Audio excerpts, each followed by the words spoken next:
आज हम लोग जनतंत्र संवाद की 28वीं परिचर्चा पर जुटे हैं और आज का विषय है पेगासस, मीडिया और लोकतंत्र। आज के वक्ता हैं जयशंकर गुप्त जी, मेधा पाटकर जी और हरजिंदर जी। जयशंकर जी और हरजिंदर जी पत्रकारिता के क्षेत्र के दिग्गज हैं और मेधा जी के बारे में जानते ही हैं लोग कि वो संघर्ष के क्षेत्र की है। और लोकतंत्र को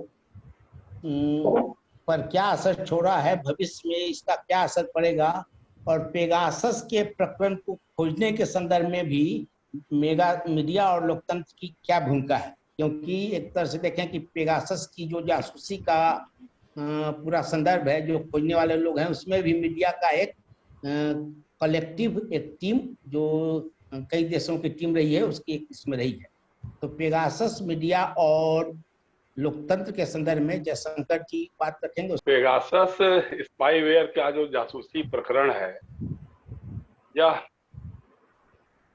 हमारे लोकतंत्र के लिए कितना हानिकारक है या कितना महत्वपूर्ण है, इसे हम आए दिन संसद के दोनों सदनों की कार्यवाही के बाधित होने के रूप में देख सकते हैं। संसद में जो दोनों सदन हैं, लोकसभा और राज्यसभा, दोनों में विपक्ष के लोग, कांग्रेस से लेकर के बाकी जितने विपक्षी दल हैं, वो लगातार सरकार से मांग कर रहे हैं कि सरकार इस जासूसी प्रकरण की जांच कराए और संसद में इस पर चर्चा कराए, बल्कि सारे काम रोक करके जो कार्य स्थगन प्रस्ताव है उसके तहत इस पर चर्चा कराए। लेकिन सरकार अभी तक जो है इस पर कुछ भी कमिट करने के लिए तैयार नहीं है, ना तो चर्चा कराने की बात कर रही है और ना कोई जांच करने की बात कर रही है। अब इधर हाल का जो ये डेवलपमेंट ये हो गया कि सुप्रीम कोर्ट ने इस मामले की सुनवाई करने का फैसला कर लिया है कि अगले हफ्ते से जो देश के वरिष्ठ पत्रकार हैं एन राम, उनकी याचिका पर सुनवाई करते हुए सुप्रीम कोर्ट के चीफ जस्टिस की जो पीठ थी एनवी रमन जी की, उन्होंने कहा है कि अगले हफ्ते से इस मामले में हम सुनवाई करेंगे। अब सबसे बड़ी बात क्या है कि इसमें कई सारी चीजें हैं। जब ये इजराइल की कंपनी एनएसओ के जरिए जो उनका जो सॉफ्टवेयर है, मेलवेयर जिसको कहते हैं, पेगासस स्पाईवेयर, इसके जरिए सिर्फ भारत नहीं बल्कि दुनिया में बहुत सारे देशों के तकरीबन 50,000 टेलीफोन्स को हैक करके उसकी जासूसी करने की बात सामने आई थी।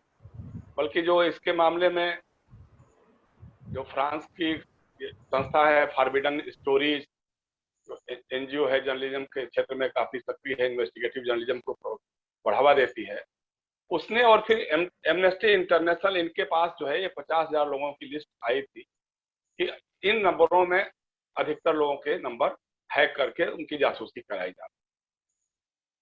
उन्होंने उसमें से कुछ नंबर निकाल करके उनसे उसकी जांच करवाई, उनसे उनकी परमिशन लिया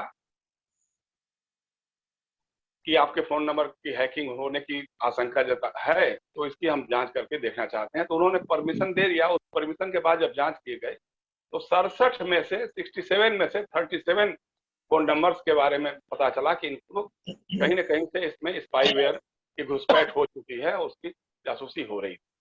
जब ये बात सामने आई तो फिर उन दोनों संस्थाओं ने, जो दुनिया भर के जो तकरीबन 1.5 दर्जन, मतलब कहें कि 17 मीडिया ऑर्गेनाइजेशंस जो बड़े से बड़े हो सकते थे, उसमें वाशिंगटन पोस्ट था, फ्रांस का द लमांड था, या लंदन का गार्जियन अखबार है, उसी तरह से हिंदुस्तान में जो द वायर वेब पोर्टल है, न्यूज पोर्टल है, इन सबको मिला करके इन्होंने शेयर किया और कहा कि आप लोग इसको जांच करके देखो कि इसमें क्या है क्या। इन मीडिया संस्थानों ने अपने 80 पत्रकारों की एक टीम बनाई। उस टीम ने काफी दिनों तक बड़ी मेहनत की और काफी जांच पड़ताल की। उसमें पता चला कि नहीं, ये तो वाकई तो बहुत खतरनाक बात है। और भारत में ही पता चला कि साहब वो बड़े नेताओं से लेकर के पत्रकारों, 40 पत्रकारों की तो पहली सूची आई थी। फिर बाद में जम्मू कश्मीर के भी पत्रकारों के नाम आए, राहुल गांधी का नाम आया, प्रशांत किशोर का नाम आया, और भी तमाम जो मानवाधिकार कार्यकर्ता हैं या सुप्रीम कोर्ट के वकील हैं या तमाम तरह के लोगों के नंबर जो है आए कि इनका नंबर हैक करके इनकी जासूसी कराई जा रही। और सबसे मजेदार बात है कि इसमें जो इजराइल की कंपनी है NSO, उसने ये कहा था कि साहब हम ये जो स्पाईवेयर हमारा जो पेगासस है वो हम सिर्फ सरकारों को बेचते हैं, सरकार की जो खुफिया एजेंसियां हैं उनको बेचते हैं, और राडार पर सिर्फ उन्हीं को रखते हैं जो आतंकवादी गतिविधियों में लिप्त हों या बहुत बड़े अपराधी सरगना हो या माफिया सरगना हो, तो उनकी जासूसी के लिए हम अपना सॉफ्टवेयर सप्लाई करते हैं। अब सवाल उठता है कि जब भारत में वायर के लोगों का सिद्धार्थ वरदराजन का भी नाम आ गया, MK वेणु का भी नाम आ गया, राहुल गांधी का भी नाम आ गया, तो बाकी लोगों ने तो सवाल करना शुरू किया। भारतीय जनता पार्टी के जो सांसद हैं और उनकी राष्ट्रीय कार्यकारिणी सदस्य हैं सुब्रमण्यम स्वामी, उन्होंने भी मांग की, उन्होंने भी कहा कि साहब सरकार को ये बताना चाहिए कि इस स्पाईवेयर की सेवाएं किसने ली है और सरकार ने इसके लिए कोई भुगतान किया है कि नहीं किया है, इसमें ये बताने में तो कोई हर्ज नहीं होना चाहिए। लेकिन सरकार ने इस मामले पे अभी तक जो है सिर्फ एक दिन जो है वो जो IT मिनिस्टर हैं वैष्णव जी, अश्विनी वैष्णव जी, उन्होंने कहा कि साहब सरकार जो है सिर्फ वैधानिक तरीके से ही जासूसी कराती, मतलब अवैधानिक तरीके से जासूसी नहीं कराती है। इसका मतलब ये भी था कि हो सकता है कि वैधानिक तरीके से जासूसी कराते होंगे, लेकिन उसमें भी अभी तक ये नहीं बता पा रहे हैं वो लोग कि आपने इजराइल की कंपनी को ठेका दिया कि नहीं दिया, और अगर दिया तो किन लोगों की लिस्ट दी, इसको जांच कराई जानी चाहिए। अगर मान लीजिए कि ठेका आपने दिया भी है तो उस ठेके में राहुल गांधी कहाँ से आतंकवादी हो जाते हैं, प्रशांत किशोर या सिद्धार्थ वरदराजन या और तमाम लोग जो हैं वो आतंकवादी हैं या माफिया सरगना हैं या बड़े अपराधी हैं, किस श्रेणी में आते हैं, कैसे किस आधार पर इनकी जासूसी कराई जा रही। तो ये इस पर सरकार कुछ बोलने को तैयार नहीं। अच्छा, सबसे मजेदार बात है कि जब वो अश्विनी वैष्णव जी पार्लियामेंट में लोकसभा में जिस दिन बयान दे रहे थे ये, उसके घंटों ही बाद जो लिस्ट आई उसमें उनका नाम भी आ गया कि उनका फोन नंबर भी हैक किया गया था, उनके फोन नंबर को भी हैक करके उसकी भी जासूसी कराई जा रही। इतना ही नहीं, बता रहे हैं लोग कि करीब 300 लोगों के नाम है भारत से। अब उसमें RSS के भी कुछ बड़े लोगों के नाम हो सकते हैं, मीडिया के और भी लोग हैं उनके भी नाम उसमें शामिल हो सकते हैं। अभी एक एक करके लिस्ट आ रही है। इसमें सबसे जो चौंकाने वाली बात आई वो नाम था अनिल अंबानी का। अनिल अंबानी को आपको पता ही होगा, धीरू भाई अंबानी के छोटे बेटे हैं। इनकी कंपनी को राफेल सौदा जो हुआ था, जो युद्धक विमान खरीदने का फ्रांस से सौदा हुआ था, उसमें इनको काफी लाभ पहुंचाने की बात कही जा रही थी, जबकि इनके पास जहाज बनाने का या कोई भी मतलब सुई बनाने का भी कोई कारखाना टीन टप्पर भी नहीं था नागपुर में, लेकिन इनको उसका ठेका दे दिया गया था। उसको लेकर के काफी विवाद हुआ था, तो अनिल अंबानी का नाम भी उसमें आ गया। फिर राफेल से जुड़े हुए जितने यहाँ भारत में महत्वपूर्ण अधिकारी पदाधिकारी थे उनमें से भी कईयों के नाम उसमें जुड़ के आ गए।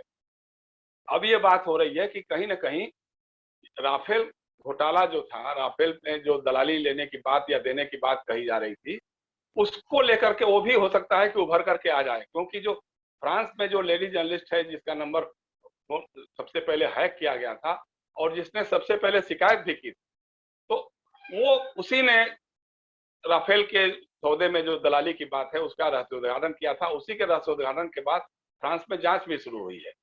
तो ये बात मुख्य रूप से यही है। अब उसमें यही है कि सरकार को सामने आना चाहिए, बताना चाहिए, क्योंकि फ्रांस की सरकार ने भी जांच करने का आदेश दे दिया है। अब तो इजराइल के रक्षा मंत्रालय ने भी जो NSO कंपनी है उस कंपनी के दफ्तरों पे छापा डाला है, वहां पे उसने भी जांच शुरू कर दी है। कई और देश, मोरक्को है या और कई देश हैं, ज्वाइन ऑडियो करना पड़ता है, जूम है ना, शुरू कर दी है। तो इसमें भारत सरकार को खुल करके सामने आना चाहिए, बताना चाहिए कि उन्होंने NSO के स्पाईवेयर की सर्विसेज ली कि नहीं ली, और ली तो कौन से लोगों की जासूसी और क्यों कराना चाहते हैं। क्योंकि किसी भी राजनेता, पत्रकार या वकील या सामाजिक कार्यकर्ता या मानवाधिकार कार्यकर्ता या आम नागरिक की जासूसी जो है उसकी निजता का उल्लंघन है, उसकी प्राइवेसी का हनन है। और ये लोकतंत्र, स्वस्थ लोकतंत्र, मजबूत लोकतंत्र या ट्रांसपेरेंट लोकतंत्र के लिए सबसे बड़ा घातक है, सबसे खतरनाक बात है। अब इसको लेकर के अभी आप देखिए आज भी पार्लियामेंट नहीं चल सकी, मानसून सत्र का 2 सप्ताह जो है निकल गया है इसी बहस में। अब इसके आगे देखना यही है कि अब सरकार का क्या रवैया होता है। सरकार को डर इसी बात का है क्योंकि इसके पहले भी तो बहुत सारे जासूसी प्रकरण होते ही रहे थे और सरकारों पे आरोप भी लगते रहे। कभी चंद्रशेखर जी की सरकार इसी पर चली गई थी कि राजीव गांधी के बंगले के पास कुछ हरियाणा पुलिस के 2 जवान घूम रहे थे और कहा गया कि वो जासूसी कर रहे हैं। राजीव तमाम तरह के आरोप तो लगते रहे हैं, लेकिन कई सरकारें कुर्बान भी हुए हैं। रामकृष्ण हेगड़े की सरकार थी, मोली टेप कांड उस समय हुआ था। तो ये सब तो पहले भी होता ही रहा है, लेकिन अब इस तरह से जितना किसी विदेशी कंपनी को इसका ठेका दे देना और तमाम लोगों के जो फोन नंबर्स हैं राजनीतिक विरोधियों या असहमति रखने वाले पत्रकारों की फोन जांच कराना, हैक करना, उनके तमाम जो भी उपकरण है उसमें उसकी जांच कराना, तो इसमें सरकार फंसी हुई नजर आ रही है। लेकिन सरकार अभी तक खुल के कुछ बोल नहीं रही है। इस मामले में सरकार का सच तो सामने आना ही होगा और इसके बाद ही कुछ कहा जा सकता है। तो मेधा जी अपनी बात रखेंगी और उसके बाद हरजिंदर जी। मेधा जी। धन्यवाद सभी साथियों को, जिंदाबाद। एक बहुत महत्व के विषय पर आपने ये संवाद रखा है और इस संवाद के चलते हुए ही मैंने इसके पूरे डिटेल्स और देखे। तो हम संघर्ष में लगे हुए हैं, तो जो भी हमारे संघर्ष की जांच और जासूसी करते होंगे हम इनको नजरअंदाज करते हैं, लेकिन ये बहुत महत्व का विषय है। और आज देश की जो हालात है जिसमें राष्ट्रवाद और राष्ट्रद्रोह के अर्थ बराबर उल्टे किए जा रहे हैं, उसमें आज राष्ट्र की सो कॉल्ड संप्रभुता वाली सरकार किस प्रकार से हम सब पर रिमोट कंट्रोल करके देश की राष्ट्र की संप्रभुता ही नहीं हमारी आजादी छीन रही है, इसका उत्तम उदाहरण है पेगासस। और संसद में अंदर केवल ये मुद्दा आज उठा है, परंतु इसके जो विभिन्न आयाम बाहर आए हैं। अभी अभी 4-5 घंटे पहले दी वायर पर उन्होंने जो जांच की प्रक्रिया की और उससे निकला कि कितने देशों के राष्ट्र प्रमुख इमरान खान सहित ऐसे विशेष समय पर इन्होंने पेगासस के जांच में जोड़ दिए हैं।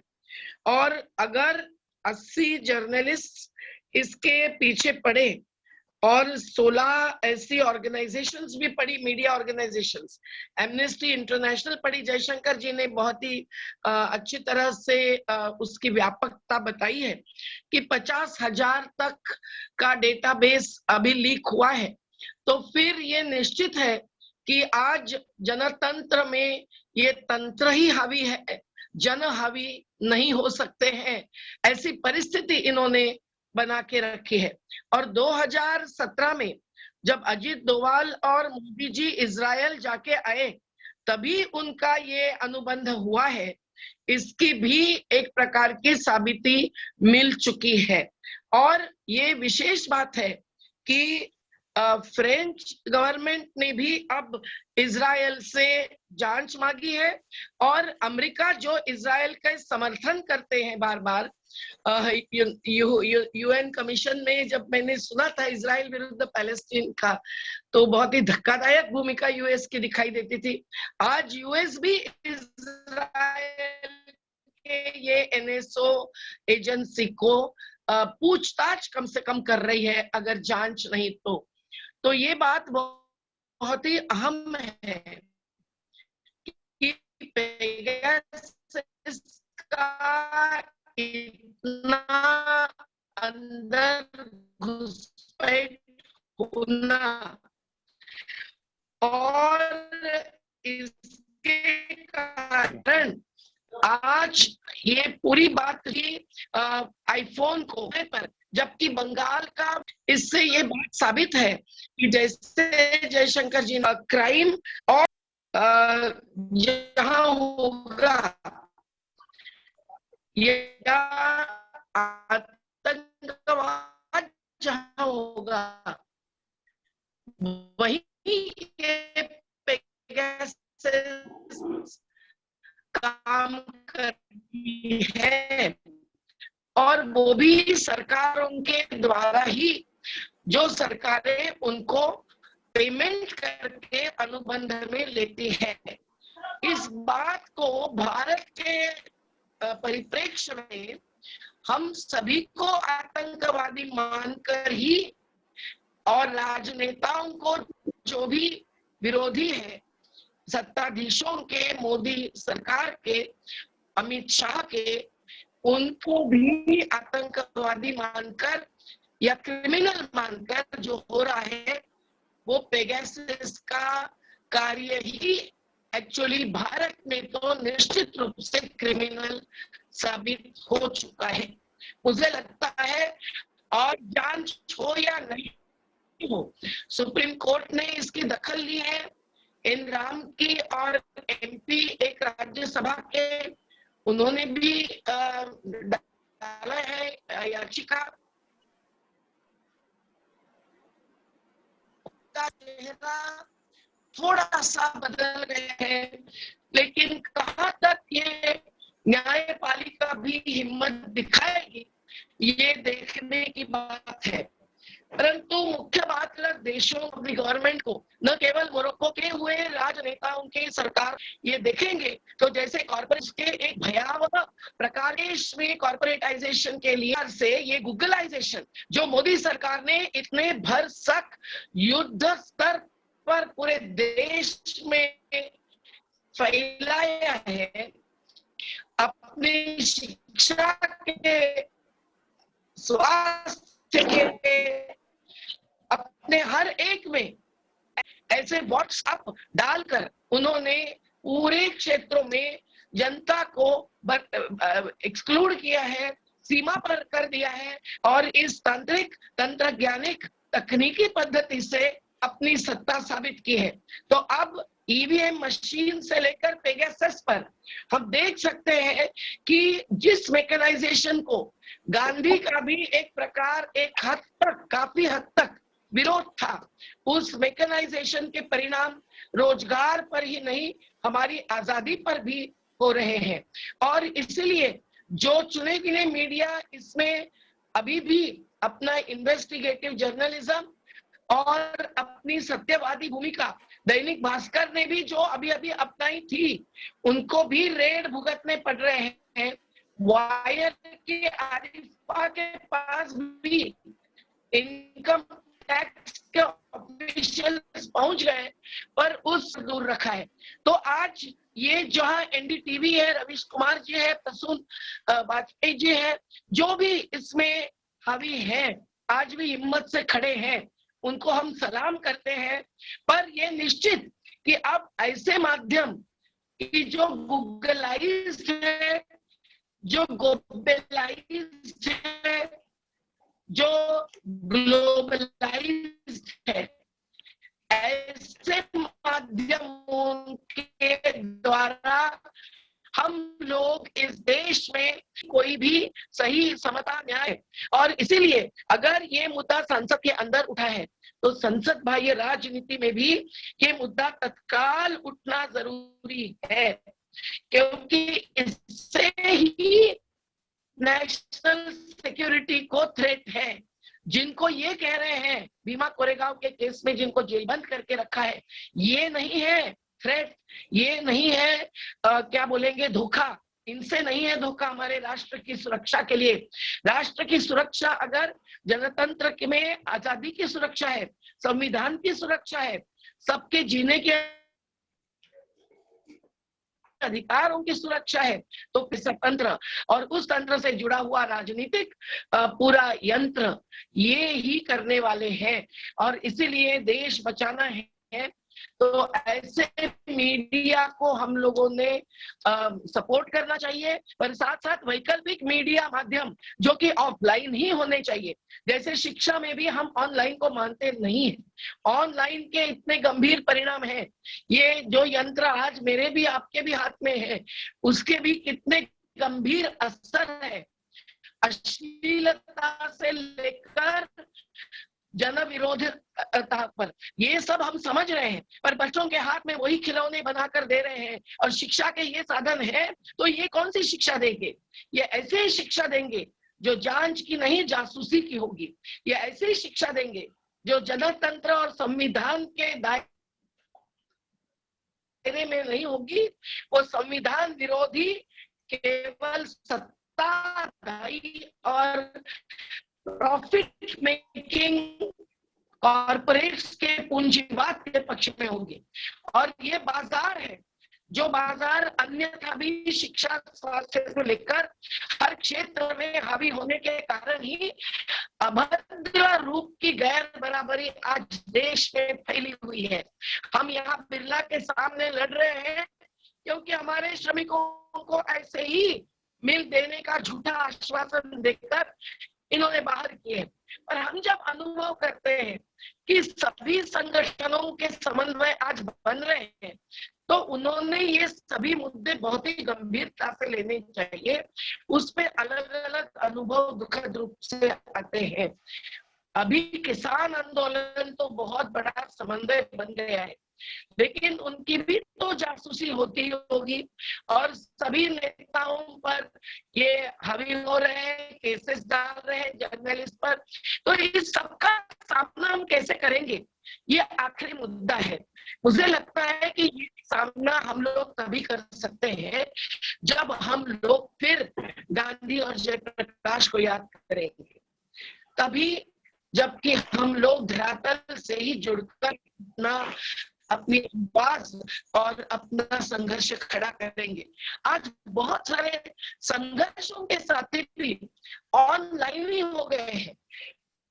इसमें कितना समय हम देंगे और हम कितना समय लोगों के साथ बिताएंगे, इस पर भी सोचना चाहिए। कहीं ना कहीं हमको ये फायदेमंद दिखता है, हम 5 घंटे में 1000 लोगों को अपने साथ जोड़कर अपन संवाद कर सकते हैं।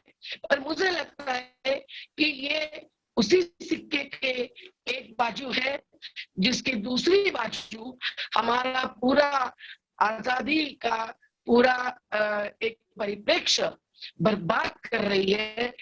ये तो नाज़ी रूल की याद करें, इस प्रकार की स्थिति आज हावी हो गई है। और अगर ये के कारण इस देश के विरोधी दल भी अगर समन्वय करते हुए एकत्रित होंगे, तो केवल प्रशांत किशोर पर नहीं, अपने समन्वय पर ये अधिकार पा सकते हैं और आज के इन क्रिमिनल सत्ताधीशों को जो हिंसक है, और मैं इतना ही कह रही हूँ कि उन राजनीतिक दलों को भी हम लोगों को कुछ जनादेश देना चाहिए कि वो भी कैसे बर्ताव करे, वो भी इसका सामना कैसे करे। और सुप्रीम कोर्ट से भी हमारी जो अपेक्षा है, अभी संसद जब चल रही है और इसी मुद्दे पर हंगामा हो रहा है, वो प्रहलाद जोशी क्या कह रहे हैं कि हम तो जनता के मुद्दे पर संवाद करने को तैयार है और पेगासस का मुद्दा एक मुद्दा ही नहीं है, नॉन इशू है। ये सब बहुत ही गंभीर रूप से तमाशा चल रहा है और इसीलिए संसदीय राजनीति से मेरे जैसे को तो लगता है कि कुछ खास अपेक्षा नहीं रही है। तो संसद आज जो खड़ी हुई है, कुछ सालों पहले ही मैंने इस पर एक आलेख लिखा था कि जन संसद जैसे खड़ी करनी चाहिए। बर्ट्रांड रसेल जैसे 101 लोगों को हम लोगों ने देश के कंधे पर बिठाना चाहिए और पूरी जनता के मुद्दों को सुनवाई नहीं, निर्णय देना चाहिए।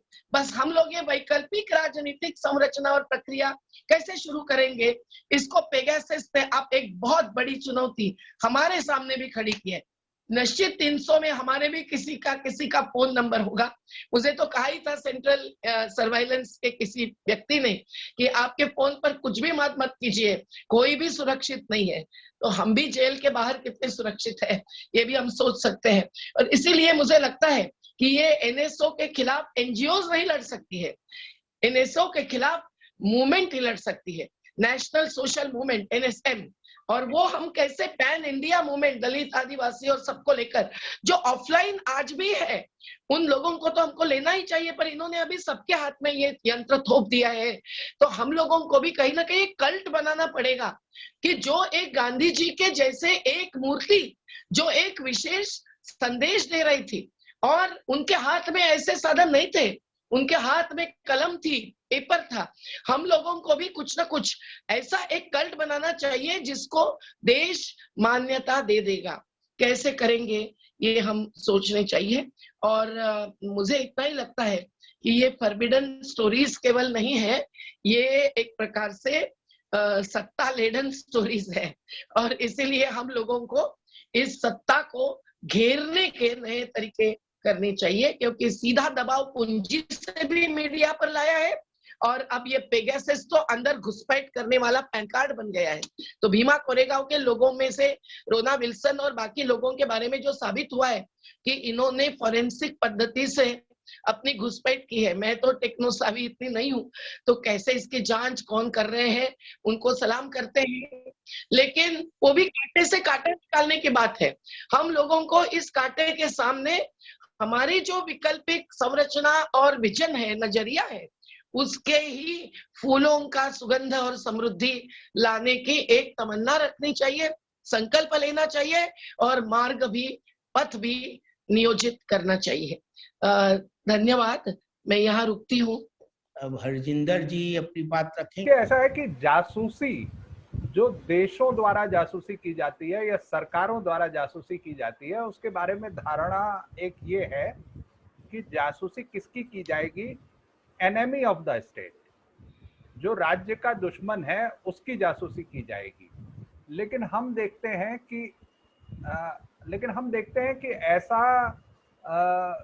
होता क्या है कि सरकारें सिर्फ उनकी जासूसी जितनी कर पाती हैं, वो उस पर हम बाद में आएंगे, लेकिन वो मानने लगती हैं कि जो हमारे देश के भीतर जो विरोधी दल है, विपक्षी संस्थाएं हैं, जो लोकतंत्र के स्तंभ हैं, उसी को वो अपना एनिमी मानने लगती हैं। यानी ये परंपरा रही है, और इस सरकार के समय में तो और ज्यादा हो गई है कि अपनी निजी सुरक्षा को देश की सुरक्षा का प्रश्न बना दो।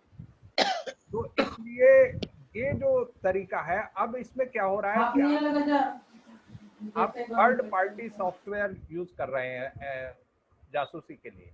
जासूसी हम आपसे उम्मीद करेंगे कि आज जासूसी कर भी रहे हैं तो आपका अपना तंत्र होगा। पहले यही होता था, आईबी होता था, रॉ होती थी विदेशों में जासूसी के लिए, लेकिन अब आपने जासूसी के लिए एक तीसरे देश को नहीं शामिल किया, वहां की एक निजी कंपनी को शामिल किया है जिसके अपने आर्थिक हित है। वो आपको ये सॉफ्टवेयर बेचती है, वो दुनिया के दूसरे देशों को भी सॉफ्टवेयर बेचती है। दिलचस्प बात यह है कि जो दुनिया के दूसरे देश इस सॉफ्टवेयर को ले रहे हैं, जो इसके जरिए अपने लोगों की या किसी की भी जासूसी करवा रहे हैं, वो कोई बहुत बड़े देश नहीं है, वो छोटे छोटे देश हैं, और ज्यादातर ऐसे देश हैं जिनमें लोकतंत्र नहीं है। हम जो था विश्व शक्ति बनने की और दुनिया की सबसे बड़ी अर्थव्यवस्था की बात करने की बात करते हैं, लेकिन हम अब यहाँ पर बहुत छोटे छोटे देशों की श्रेणी में खड़े हो गए हैं। वैसे ये जो पेगासस है, ये सरकार की असफलता का भी एक स्मारक है। इसको आप ऐसे देखें कि भारत के पास तकनीकी जासूसी करने का एक अपना तंत्र है जिसका नाम है NTRO, national technical research organisation. ये जो नेशनल सिक्योरिटी एडवाइजर है उनके मार्फत काम करता है, और ये इसीलिए बनाया गया था कि इस तरह की टेक्निकल जासूसी उसके जरिए की जाएगी। लेकिन उसमें ये बुरी तरह असफल रहे, और अंत में आपको थर्ड पार्टी सॉफ्टवेयर की जरूरत पड़ी है। और थर्ड पार्टी सॉफ्टवेयर की जरूरत पड़ी है, और वो किन लोगों के खिलाफ यूज हो रहा है उसको हम देख चुके हैं। आपकी सरकार जो है, आपका जो तंत्र है, वो ये नहीं पता लगा पाता कि कब जो है कौन सा आतंकवादी ग्रुप कहाँ पे हमला करने वाला है। वो हो जाता है तब फिर आप अपना करते हो कि जी हम तो सर्जिकल ऑपरेशन करेंगे और क्या क्या करेंगे, सर्जिकल स्ट्राइक करेंगे, लेकिन आप पहले से नहीं पता लगा पाते हो। मगर हमारे जो पत्रकार हैं जैसे जयशंकर जी हैं, वो क्या स्टोरी करने जा रहे हैं ये उनको पता लगाना जरूरी है। वो किससे बात कर रहे हैं ये पता लगाना ज्यादा जरूरी उन्हें लगता है। विपक्षी दल के नेता जो हैं वो कौन सी रणनीति बना रहे हैं ये पता लगाना उन्हें ज्यादा जरूरी लगता है।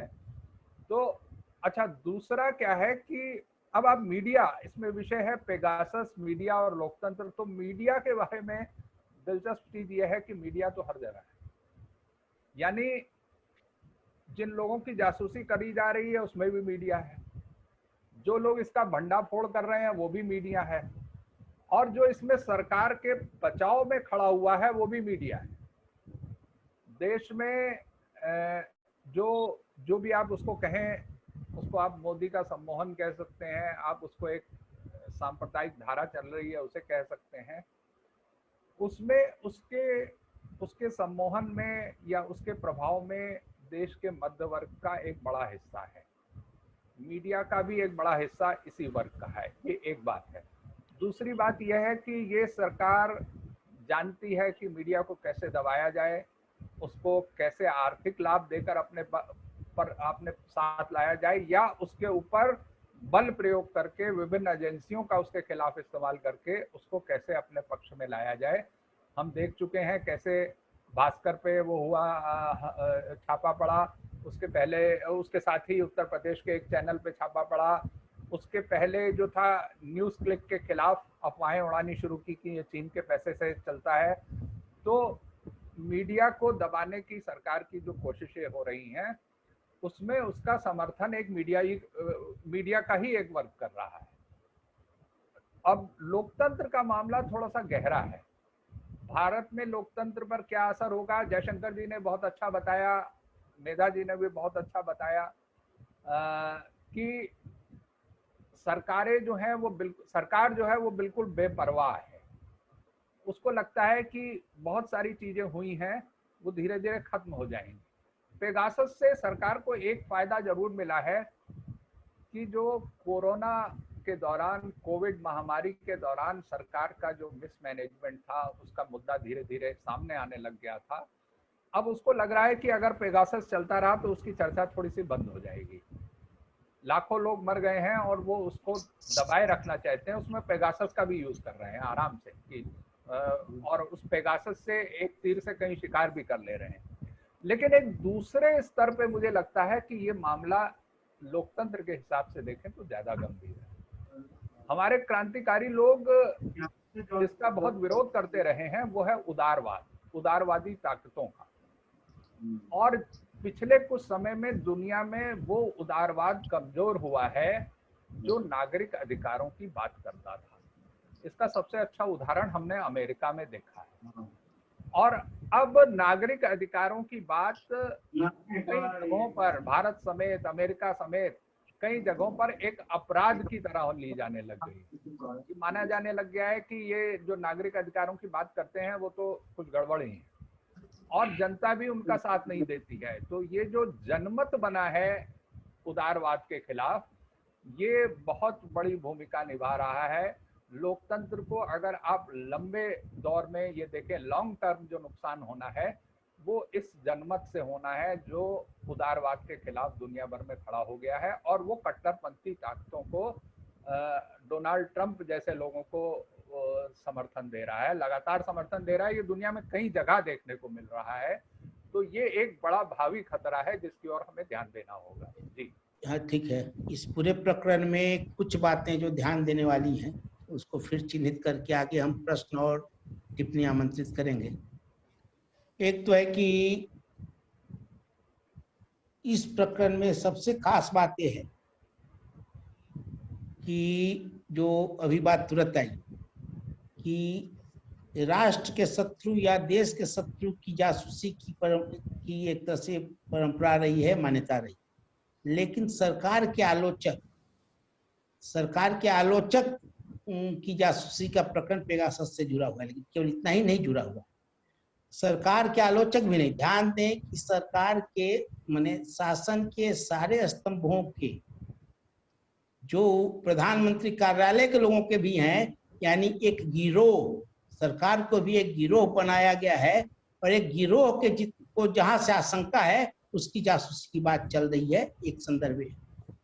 दूसरा संदर्भ इसका, जिसमें एक और सबसे बड़ा संदर्भ ये बनता है कि जो चुनाव सुधार की बात कर रहे हैं, मैंने ध्यान दीजिए कि इस लिस्ट में जो पोटेंशियल टारगेट पेगासस के हैं उसमें सीएफडी की बैठकों में लगातार आते रहने वाले जगदीप चोकर जी भी, जो चुनाव सुधार की बात करते हैं, जो एक तरह से इस बहुत ज्यादा क्रांतिकारी परिवर्तन के संदर्भ में या हमेशा इसमें नहीं रहते हैं, जो कानूनी माध्यम से ही ये बात करते रहते हैं। तो सरकार सारे स्तंभों के, शासन के सारे स्तंभों पर, पत्रकारिता को उस स्तंभ के रूप में नहीं लेना चाहिए, लेकिन न्यायपालिका, कार्यपालिका, विधायिका, मंत्रिमंडल, सारे जगहों पर जासूसी का एक संदर्भ आता है। और ये बात इसमें, और उसमें भी एक गिरोह के तरफ से, यानी भाजपा पार्टी मजबूरी में सपोर्ट करे या जो करे इस तरह का, लेकिन वो एक तरह से भाजपा के अंदर का गिरोह, क्योंकि भाजपा के लोगों की भी जासूसी हो रही है, तो एक गिरोह के संदर्भ में है। गिरोह, पूरा लोकतंत्र एक गिरोह तंत्र के रूप में, एक बहुत छोटे गिरोह तंत्र के रूप में हो गया है, यानी और वो बिग ब्रदर बहुत सीमित हो गया है। ये बात, इसका खास संदर्भ है, विदेशी जासूसी करनी है और विदेशी निर्भरता है। छोटे देशों की बराबरी करके हम छोटे हो रहे हैं, और हमारी इतनी भी औकात नहीं है कि जासूसी के लिए भी अपना, कम से कम जासूसी एक नेगेटिव बात के संदर्भ है, जासूसी के लिए भी हम आत्मनिर्भर नहीं, उसके लिए भी हमको दूसरे जगह जाना होता है और विश्व गुरु बनने का दावा होता है। तो ये सारे संदर्भ तो इसके आते हैं। इस सारे संदर्भों पर और कौन कौन से सवाल या टिप्पणियां हैं, अपनी बात रखेंगे, और रामशरण जी सबसे पहले अपनी बात रखेंगे। रामशरण जी। नमस्कार। मैं ये जानना चाहता हूँ कि यदि इमरान खान कहते हैं कि उनकी जासूसी भारत करा रहा है, तो ये भी संभव है कि भारत में जो 300 नाम आए हैं उसमें से बहुत सारे लोगों की जासूसी पाकिस्तान या कोई अमेरिका या कोई दूसरा देश करा रहा हो, फ्रांस करा रहा हो। तो यदि सरकार ये नहीं बताती है कि हम किनकी जासूसी कर रहे हैं, तो हम विदेशी जासूसों के भी शिकार हो सकते हैं। हमारे मंत्री की जासूसी हो रही है, प्रहलाद पटेल की जासूसी हो रही है, या प्रहलाद पटेल की जासूसी इसलिए हो रही है क्योंकि वो जो है उमा भारती के गुट के थे, इसलिए मोदी जी उनका करवाए, या मान लीजिए कि वहां पर गुजरात में उन्होंने जो थे आरएसएस के बड़े डॉक्टर,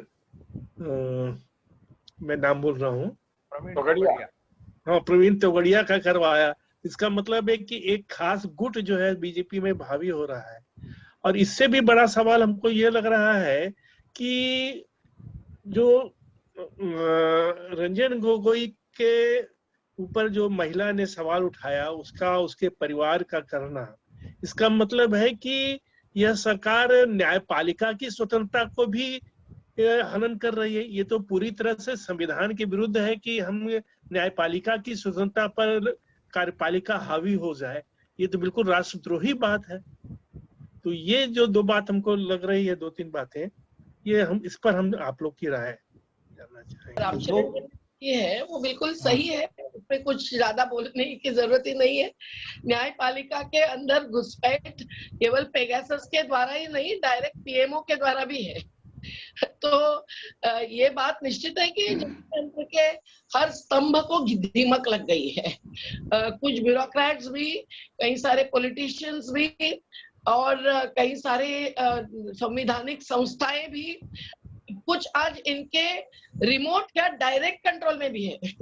ये सीधे जाकर जजेस से बात करते होंगे, यहाँ तक कि हमारी शंका हमारे ही अनुभवों के आधार पर मैं कह रही हूँ। और इसीलिए जबकि कुछ जस्टिस लोकुर जैसे कुछ बोलते हैं, तब भी हम देख रहे हैं कि न्यायपालिका की जो पूरी न्याय दान की प्रक्रिया है उसमें भी कमजोरियां हैं। इसलिए घुसपैठ का एक की संभावना लगी रहती है। इस पर डिटेल बोलने की जरूरत नहीं है, कभी और बात करेंगे। तो सो कॉल्ड जुडिशियल रिफॉर्म्स की जो बात चलती है वो काफी नहीं है कि पद भरो वगैरह वगैरह। इसकी पूरी प्रक्रिया ही न्यायपालिका की ऐसी है कि जो कम पारदर्शी है, और जिस प्रकार से न्यायाधीश की अपॉइंटमेंट से लेकर जजमेंट तक जो प्रक्रिया होती है वो देखकर कभी कभी हम लोग बहुत ही चकित या दुखी हो जाते हैं। तो ये पेगासस से और ही गंभीर सवाल खड़ा हुआ है, ये बात सही है। और वो रंजन गोगोई जी को चुनौती देने वाली महिला, आखिर में उसको कैसे फिर पद पर लिया गया और कैसे दबाया गया और ये राज्यसभा के सांसद बन गए। तो ये सब के पीछे कितने पेगासस जैसे कितने फैक्टर्स एंड फोर्सेस हो गए, इसकी भी अभी एक एक करके बाहर आना जरूरी है। दूसरे देशों के लोग हमारा कर रहे होंगे क्या जांच और जासूसी, इस पर कुछ कह नहीं सकते, पर अगर देश कर रहे होंगे तो वो उनके कॉर्पोरेट्स कर रहे होंगे। ये पेगासस भी एक प्रकार की कॉर्पोरेट एजेंसी है और ये कॉर्पोरेट तरीके हैं सब कुछ आज, जिसके ही आधार पर राजनीति भी चल रही है, अर्थनीति भी चल रही है। और इसीलिए देश विदेश के, इसीलिए ग्लोबलाइजेशन को आज 30 साल पूरे हुए रहे, इस पर चर्चा चलती है। तब ये कोई जीडीपी और अन्य ऐसे पैरामीटर्स और क्राइटेरिया निकषों का आधार लेते हैं कि हंसे कि रोए समझ में नहीं आता। उसके जो परिणाम देश के देशवासियों के जीवन पर हुए हैं, आजादी पर हुए हैं, प्रणाली पर हुए हैं, उसको कम ही देखा जाता है। तो हम लोगों को वही पेगासस के मौके पर अब पोल खोल करने की जरूरत है। अब जयशंकर जी को कुछ अपनी बात करनी हो तो जयशंकर जी अपनी बात कहें। नहीं, बातें लगभग सब आ चुकी हैं, सामने आ चुकी हैं। सीधी सी बात है, देखिए आपका सामना जो है मीडिया का या लोकतंत्र का सामना जो है आज फासिस्ट ताकतों के साथ है, जिनके अंदर डेमोक्रेटिक वैल्यूज है नहीं, जिनके अंतर्राष्ट्रीय आदर्श हिटलर और मुसोलिनी रहे हैं। ये राष्ट्रीय स्वयंसेवक संघ की बात कर रहा हूं, तो उनके अंदर से निकले हुए लोग उसी तरह की बात करेंगे। उनके यहाँ डेमोक्रेटिक वैल्यूज की कोई मतलब ही नहीं है। तो आपने एक चीज देखा होगा कि अभी जो एक नई संसद बन रही है दिल्ली में, उसके साथ ही आरएसएस के कुछ हिस्सों से ये स्वर भी उठने लग गए हैं कि अब नई संसद के साथ नया संविधान भी बनाने की जरूरत है। तो मतलब सीधा सीधा ये हो गया है कि सिर्फ जासूसी नहीं हो रही है, हमारे लोकतंत्र पर चोट हो रही है, हमारी निजता पे हमले हो रहे हैं और संविधान पर भी हमले हो रहे हैं। जब संविधान ही नहीं रहेगा तो फिर हम करेंगे क्या? आज तो हम संविधान की दुहाई दे लेते हैं, बात कर लेते हैं, संसदीय लोकतंत्र की बात कर लेते हैं, लेकिन उसका एक नया स्वरूप होगा। और जो जासूसी का जो नाम जिस तरह से आ रहे हैं लगातार, जो उजागर हो रहे हैं, जैसे रंजन गोगोई का मामला आया, उनकी जो सहायक थी, काम कर रही थी, उनके साथ जो उन्होंने यौन उत्पीड़न के जो आरोप लगाया था, और उसी के बाद उनको दबाव में लेकर उनके सारे जो फैसले बदलते ही चले गए और उसके बाद उनको राज्यसभा में दिया गया। तो उदाहरण साफ है, या तो रंजन गोगोई बनो या जस्टिस लोया बनो। नागपुर में जस्टिस लोया की जो मौत हुई संदिग्ध परिस्थितियों में, वो सबके सामने है। वो भी एक उदाहरण है कि दोनों की तरह के उदाहरण है, उसमें से क्या चुनना है आपको? आपको चुनना है। मीडिया में भी वही हालत है कि आपको रवीश कुमार बनना है या बाकी जो गोदी मीडिया के लोग हैं जो अपने आप ढले हुए हैं, किसी चाहे डर से हो चाहे प्रलोभन से हो, कोई एक कारण जो हो सकता है, उसके हिसाब से उनके या वोट हमारे साथ रहिए या फिर तो कोई मतलब नहीं है। तो असहमति को बर्दाश्त नहीं करने की जो बात है, वो मुख्य बात उसमें यही उभर के आती है। और जिस तरह के नाम मैं जो चर्चा कर रहा था, भाई अब अनिल अंबानी से क्या था? अनिल अंबानी को तो आपने खुद फायदा पहुंचाया था, राफेल डील में उनका नाम जुड़वा करके उनको ठेका दिलाया, जिस काम का कभी उनको कोई अनुभव भी नहीं था, वो भी था, उनके पास कोई इंफ्रास्ट्रक्चर नहीं था, तो उनकी जासूसी क्यों कराई? अब एक ऐसी स्थिति बन जा रही है। हमको याद आता है जब सोवियत संघ में केजीबी का दबदबा होता था, तो उस समय पति पत्नी की जासूसी करवा रहा है या पत्नी पति की जासूसी करवा रही है, दोनों में कौन जासूस है ये भी तय करना मुश्किल हो जाता था। तो ये हालत ऐसी बना दिया इन लोगों ने। तो इनका अपना नेटवर्क, आरएसएस का नेटवर्क खुद ही इतना ये प्रभावशाली है, जो कनफुआ तंत्र के जरिए सारी बातें फैलाने में लगे रहते हैं। वो उसके अलावा सबसे चिंताजनक बात क्या है कि आपने एक विदेशी एजेंसी को हायर करके दिया। सरकार को बताना चाहिए कि अगर नहीं दिया तो बताओ। सुब्रमण्यम स्वामी बार बार ट्वीट करके, आज भी उनका मैंने देखा, उनका ट्वीट आ रहा था कि साहब सरकार को बताना चाहिए कि भाई पैसे दिए कि नहीं दिए, आपने उसकी सेवाएं ली कि नहीं ली है, ये बताने में तो आपको कोई तकलीफ नहीं होनी चाहिए। और सबसे महत्वपूर्ण बात, जैसे अभी हरजिंदर भी बता रहे थे और साथी मेधा बहन भी बता रही थी कि साहब इजराइल जब गए थे डोभाल साहब, उसके बाद से ही सारा शुरू हुआ।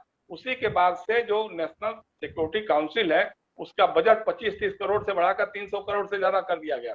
तो इसी के नाम पर किया गया था। तो इसके बारे में भी बोलना चाहिए, बताना चाहिए। इसके बारे में सरकार कहीं से कुछ बोल नहीं रही है और मैं इस बात से हरजिंदर की सहमत हूँ, लेकिन मुश्किल यही है कि करना क्या है भाई। संसद में जिस तरह से लॉकडाउन चल रहा है, गतिरोध चल रहा है, पेगासस को लेकर के लगातार गतिरोध बना हुआ है, उसको देखते हुए बाकी जो इश्यूज हैं, जो महंगाई है, आज जो चरम छूती हुई महंगाई है, पेट्रोलियम पदार्थों के दाम, पेट्रोल 100 रुपए से ज्यादा 110 रुपए 112 रुपए लीटर के भाव बिक रहा है, डीजल 90 से लेकर के 100 रुपए पर लीटर बिक रहा है, रसोई गैस के दाम बढ़ गए हैं। ये तमाम चीजें, जो खाद्य पदार्थ हैं उनके दाम जिस तरह से बढ़े हुए हैं या लगातार बढ़ते ही चले जा रहे हैं, इस पर कोई चर्चा नहीं हो पा रही है। बेरोजगारी जो आज चरम पे हो गई है, लगातार एक तो बेरोजगारों की फौज बढ़ रही है, दूसरे जो है कोरोना के कारण बहुत लोगों की नौकरियां चली गई हैं। ये सारी समस्याएं हैं। कोरोना से जिस तरह से मिसहैंडलिंग हुई, जिस तरह से आप 17 दिन में महाभारत के तर्ज पे कोरोना से युद्ध जीतने की बात कर रहे थे और 2 साल निकल गया और 4-4.25 लाख तो आधिकारिक आंकड़ों के हिसाब से मरे हुए बताए जा रहे हैं। लाशें गंगा नदी में तैर रही थी, गंगा के किनारे रेत में दबाई गई लाशें निकल के आ रही थी सामने। ये सारी बातें, इस पर जो चर्चा हो सकती थी संसद में या बहस हो सकती थी, वो सब नहीं हो पा रहा है। इसी को लेकर के गतिरोध बना हुआ है। लेकिन सीधी सी बात है कि विपक्ष की अपनी एक रणनीति हो सकती है। जिस तरह से पहले जब एनडीए के लोग यानी बीजेपी के लोग जब विपक्ष में होते थे तो कहते थे कि साहब संसद को जाम करना भी हमारा लोकतांत्रिक अस्त्र है, उसका हम इस्तेमाल करते हैं ताकि सरकार को हम एक्सपोज कर सकें। अब इस मामले में चूंकि मीडिया उनके साथ है, मीडिया का बड़ा हिस्सा, मैं खासतौर से मीडिया के मैं मतलब मुख्य धारा का जो मीडिया है, जो बड़े टीवी चैनल्स हैं, जो बड़े अखबार हैं, दैनिक भास्कर ने थोड़ी सी हिम्मत दिखाई थी पिछले कुछ महीनों में, हालांकि उसके पहले से उसका रुख लगातार सत्तामुखी ही रहता था, सरकार का समर्थक अखबार ही माना जाता था वो। और अभी भी जब छापा पड़ा तो उसके बाद से उसके सुर बदलने से शुरू हो गए हैं। तो इस तरह की जो बातें हैं, इसको लेते हुए अब सीधी सी बात यह है कि अगर हमको लोकतंत्र की हिफाजत करनी है, संविधान की हिफाजत करनी है, तो एक तो जागरूकता फैलानी बहुत जरूरत है। उसमें जनतंत्र समाज जैसे संगठन या मेधा जैसे कह रही थी, जो सामाजिक संगठन हैं, उन संगठनों के जरिए जन आंदोलनों से जोड़ करके अगर हम अपने लोगों तक पहुंच सकें, लोगों के अंदर ले बातें सब पहुंचा सकें, जागरूकता बहुत जरूरी है, एकजुटता जरूरी है। ये दोनों चीजें अगर रह पाएंगी तभी इससे मुकाबला कर सकते हैं, क्योंकि सामने एक तो बहुत ही संगठित फोर्स है और उसमें भी नई तरह की ताकतें इमर्ज करके आ रही हैं। जैसे अभी मैं कहीं देख रहा था कि ये मोदी जी और अमित शाह जी की कोशिश जो है, भारतीय जनता पार्टी में भी एक नई भारतीय जनता पार्टी बनाने की है, जो सिर्फ इन्हीं 2 लोगों के प्रति वो निष्ठावान रहे, उन्हीं के साथ काम करे। जो पुराने लोग हैं, एक एक करके धीरे धीरे उनको बेदखली हो रही है पार्टी की मुख्यधारा से, उनको बाहर किया जा रहा है। तो उस तरह से एक अपनी पार्टी बनाना है। आरएसएस के में भी जो लोग हैं, कुछ लोग उनके खिलाफ हैं, कुछ लोग उनके साथ हैं, उनके भी अंदर के जो मतभेद हैं, उनको देखते हुए मतलब जो जासूसी के जरिए अपनी राजनीति को, अपनी सत्ता को बनाए रखने के लिए, हालांकि ये बात और भी है दुनिया में जहां पर भी हुआ है, जो खुद को असुरक्षित करने वाली सत्ता महसूस करने वाली सत्ता जो होती है, वही इस तरह के जासूसी उपकरणों वगैरह का इस्तेमाल करती है, और लेकिन बहुत टिकाऊ हो नहीं पाता है। इसलिए अगर जनता जग गई, जनता में जागरूकता बढ़ गई, जन आंदोलनों में किसी तरह का एक समन्वय बन गया, तो मुझे लगता है कि इसको चुनौती दी जा सकती है। अन्यथा तो बहुत कठिन दिन दिखाई दे रहे हैं, क्योंकि आने वाले दिनों में यही होगा, बहुत सारे लोगों के नाम आएंगे, बहुत सारे लोग जेलों में जाएंगे। जैसे मैं अभी चर्चा कर रहा था मीडिया पर दबाव की बात, अब देखिए देश के तमाम हिस्सों में मीडिया के लोग, कभी कोई राजद्रोह के मुकदमे में फंसा दिया जाता है, जेल भेज दिया जाता है, कभी एनएसए का मुजरिम बना करके उनको जेल में डाल दिया जाता है, कभी यूएपीए के जरिए कर दिया जाता है। जो मणिपुर का जर्नलिस्ट है किशोर चंद्र वांगखेम, हम जब गए थे पिछले दिनों नॉर्थ ईस्ट के दौरे पे मणिपुर में, हम उनसे मिले थे, प्रेस काउंसिल की टीम के साथ हम लोग गए थे जांच करने के लिए। उनका गुनाह क्या था? उन्होंने फेसबुक पर सिर्फ यही लिख दिया कि साहब वो मणिपुर प्रदेश भाजपा के जो अध्यक्ष थे जितेंद्र सिंह, उनकी मौत हुई थी, तो उस पर उन्होंने श्रद्धांजलि करते हुए इतना ही लिख दिया कि साहब कोरोना का इलाज जो है विज्ञान से संभव है, गोबर या गोमूत्र से संभव नहीं है। बस इतना लिखने भर से उनको एनएसए में गिरफ्तार करके बंद कर दिया गया। सिद्दीक कप्पन जैसा लड़का है, सिद्दीक कप्पन जो है केरल का मलयाली पत्रकार है, यहाँ दिल्ली में था, वो हाथरस में जो दलित बच्ची के साथ बलात्कार हुआ, उसको पुलिस ने जला दिया बिना घर के लोगों की राय मशविरा के। उसकी रिपोर्टिंग करने जा रहा था, रास्ते में उसको रोक लिया गया, रास्ते में गिरफ्तार करके उसको यूएपीए में बंद कर दिया गया। तो इस तरह से तमाम, मतलब या तो गोद में बैठ जाओ, और अगर असहमति की बात करते हो तो तुम्हारे लिए राजद्रोह है, तुम्हारे लिए यूएपीए है, तुम्हारे लिए एनएसए है। तो असहमति के स्वरों को दबाने की पूरी कोशिश है, और राजनीतिक विरोधियों की जासूसी करवा करके कि उनका क्या अगला स्टेप क्या होगा, चुनावी उनकी रणनीति क्या होगी, कौन उनको फिनांस करने वाले हैं, उनके जो वित्तीय संसाधनों पे कैसे रोक लगाई जा सकती है, ये तमाम काम जो है ये सरकार कर रही है। ये तो पेगासस का मामला सामने आ गया है, ठीक है, इसके अलावे भी और कितने तरीकों से ये लोग करवा रहे होंगे या कर रहे होंगे, इसके बारे में कहना बड़ा मुश्किल है। जरूर आईबी है या एनएसए के जो जैसे अभी एनटीआरओ हरजिंदर बता रहे थे, एनटीआरओ है, वो लोग भी अपने ढंग से कहीं कहीं तक काम कर ही रहे होंगे। ये तो नया एक तरीका खोजा है कि जो एंड्रॉयड और आईफोन्स है उसमें ये जो स्पाईवेयर है पेगासस का, उसमें घुस जाएगा, घुस करके आपके कैमरे को, आपके फोन को, सबको वो कर लेगा, अपने काबू में कर लेगा, और उसमें जो कुछ भी हलचल हो रही होगी उसका वो साक्षी बन रहा होगा, उसको डाटा तैयार कर रहा होगा। तो कुल मिलाकर के हमारे कहने का मतलब ये, और जहां तक विदेश की बात है कि इमरान खान और उनकी कौन जासूसी कौन करा रहा है, तो देश वाले आपस में एक दूसरे का करते होंगे, कराते होंगे, इससे कोई मतलब नहीं है। लेकिन हमारे जयशंकर गुप्त की जासूसी इमरान खान क्यों कराएंगे, हमको नहीं समझ आता है, उसका कोई मतलब नहीं है। नरेंद्र मोदी जी करवा रहे हैं, अमित शाह जी या डोवाल जी करवा रहे हैं तो बात समझ में आ सकती है, लेकिन बाकी के लिए अगर कोई ऐसी बात होगी तभी होगा, लेकिन मुझे ऐसा लगता नहीं है। हाँ, मैं ये कह रहा हूँ कि बोलिए। ये जो मामला है, जो जयशंकर जी ने कहा कि कौन किसकी जासूसी करवाता है, आप ये सोचिए कि अगर एक कंपनी, इजराइल की एक कंपनी ऐसा जासूसी उपकरण बना सकती है, ऐसा स्पाईवेयर बना सकती है, तो सीआईए क्या नहीं बनवा सकता? उसने भी बनाया होगा। या ब्रिटेन की जो संस्था है उसने भी बनवाया होगा। ये एक अलग मामला है। मामला ये है कि आपने निजी क्षेत्र की एक थर्ड पार्टी, दूसरे देश की कंपनी को आपने स्पाईवेयर उससे खरीदा है, और ये दुधारी तलवार है।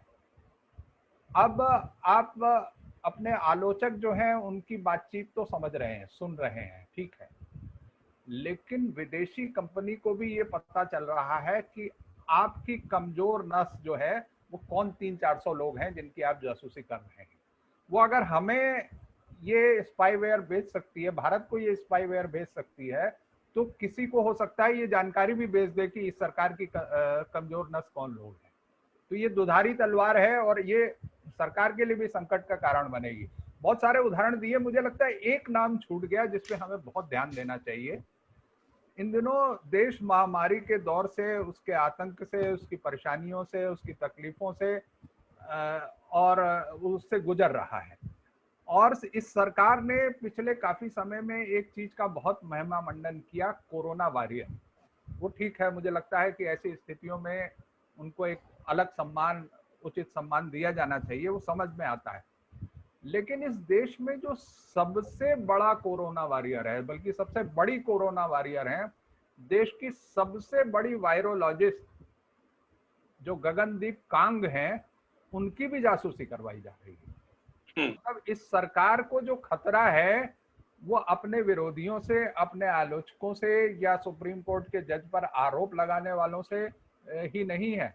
इस सरकार को खतरा उनमें भी दिख रहा है जो इस देश के लिए और शायद इस सरकार के लिए भी बहुत उपयोगी हो सकते हैं। यानी गगनदीप डॉक्टर, एक डॉक्टर की, एक बड़े देश के सबसे बड़े वायरोलॉजिस्ट की, एक ऐसे वायरोलॉजिस्ट की जिसकी दुनिया में वायरोलॉजी में बड़ा स्थान है, उसकी आप जासूसी करवा रहे हो। मुझे लगता है कि वो जो नारा था उसको मैं थोड़ा सा घुमा के कहूँ तो इस सरकार का सोच ये है कि एक भी आलोचक छूट गया, सुरक्षा चक्र टूट गया, तो इसलिए वो किसी को छोड़ना नहीं चाहती है। तो हर किसी की, अपने लोगों से भी अगर दिक्कत है तो उनकी भी करवा लो, उसके रसोइये की भी करवा लो, उसके चौकीदार की भी करवा लो, फला के ड्राइवर की भी करवा लो, तो सबकी जासूसी हो रही है। जी। एक तो मुझे जो हरजिंदर जी ने जो कहा उस बात पर मुझे लगता है कि थोड़ी चर्चा और होनी चाहिए, और उसको कैसे, जैसे कि उन्होंने कहा कि पेगासस के मामले को उठा करके जो कोविड को लेकर के सरकार बदनाम हो रही थी, वो मुद्दा अब दबसा दिख गया है, और पेगासस जो है वह एक जो आभास, माने एक तरह से आभासी और जासूसी मुद्दा है, वो सामने आ गया है और जो रियल मुद्दा है वो हमारे जो है सो एक तरह से दबसा गया है। तो माने इसको हम कह सकते हैं कि आभासी मुद्दा बनाम रियल मुद्दा यानी मूल मुद्दा, ये दोनों को अगर हम वास्तव में रियल मुद्दा को भी, हम ये नहीं कह रहे कि आभासी मुद्दा जो है उसको हम छोड़ दें, क्योंकि जासूसी का मुद्दा भी हमारे लोकतंत्र से जुड़ा हुआ है, हमारी आजादी से जुड़ा हुआ है और निश्चित रूप से हमारी आजादी और लोकतंत्र जो है वो हमारे संवैधानिक प्रावधानों से जुड़ा हुआ है। तो इस मुद्दा को भी हम जरूर उठाएंगे, लेकिन इस मुद्दा को उठाते हुए हम जो मूल मुद्दा है, जो जनता का मुद्दा है, उसको हम किस तरह से उठाते रहें, ये दोनों के बीच माने एक मुद्दे में फिर हम न फंस जाएं और पूरी संसद जो है सिर्फ इसी में न फंस जाए, बल्कि जो जनता का मुद्दा है जिसमें लाखों लोग माने क्या बोलते हैं काल के गाल में समा गए और सरकार बिल्कुल विफल हुई है, तो अपने मुद्दों को माने इस तरह के जो जनता के मुद्दे उसको दबाने के लिए सरकार एक तरह से कहीं अलग तरह की साजिश तो नहीं कर रही है कि जो आभासी मुद्दा है उसमें हम लोगों को उलझा दें और जो रियल मुद्दा है, जो सीधे जनता का मुद्दा है, उससे लोगों का जो है ध्यान भटकाया जाए। तो आप लोगों को क्या लगता है, आप लोग किस तरह से इसको माने करना चाहते हैं और किस तरह से इन दोनों मुद्दों को हम जोड़ करके जनता का मुद्दा बना सकते हैं? देखिए, इस पे मैं एक बात कहना चाहता हूँ। बोलूं मैं?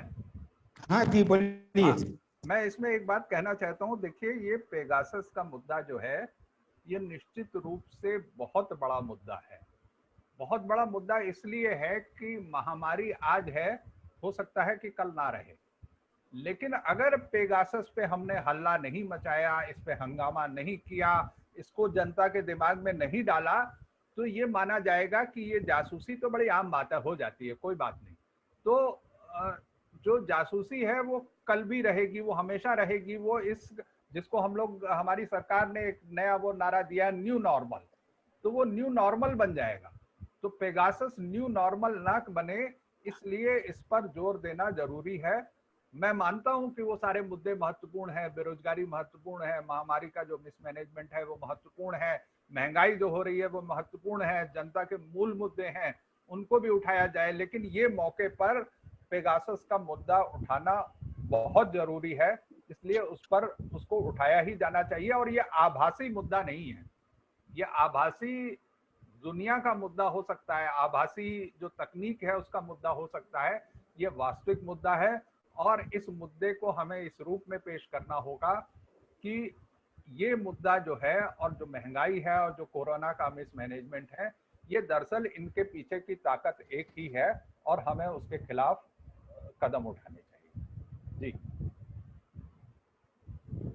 हाँ, मैंने अपनी बात कह दी। मंथन जी, आप उसको समाप्त करिए। खत्म हो गया क्या? नहीं मंथन जी, हाँ। बिजली का प्रॉब्लम हो गया। हाँ तो हाँ, तो कुछ ठीक। तो क्या लगता है कि किसी को बोलना प्रॉब्लम होगा तो बंद हो जाएगा, फिर अचानक बंद हो जाएगा। ठीक है, ठीक है। तो उसमें ये बहुत ही आज की चर्चा बहुत ही प्रभावशाली चर्चा रही, कई डायमेंशन इसमें आए हैं। खास तौर पर जो बातें, जिन लोगों चीजों को ध्यान देने की जरूरत है कि ये मुद्दा हमारी निजता पर हमला, जनता की निजता पर सरकार की आलोचना के आलोचकों की स्वतंत्रता पर हमला है। और पारदर्शी लोग निजता के अधिकार को लेके हम जैसे भी हैं, सरकार का हमारे घर में, हमारे कोनों में घुसने का हक नहीं बनता।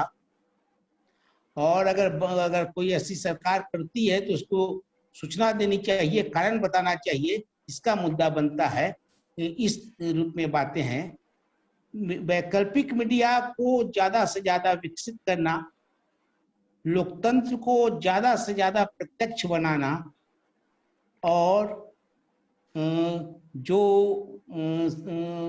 ऑनलाइन ऑफलाइन का संदर्भ है उसमें ऑनलाइन के मुकाबले सीधे सीधे पूरा समाप्त करना तो शायद संभव नहीं है, उसकी बहुत सारी अनुकूलताएं हैं, लेकिन ऑनलाइन के मुकाबले ऑफलाइन के संवाद और प्रसारण की ताकत को बढ़ाना, एक खास बातें ध्यान देने के संदर्भ में हैं।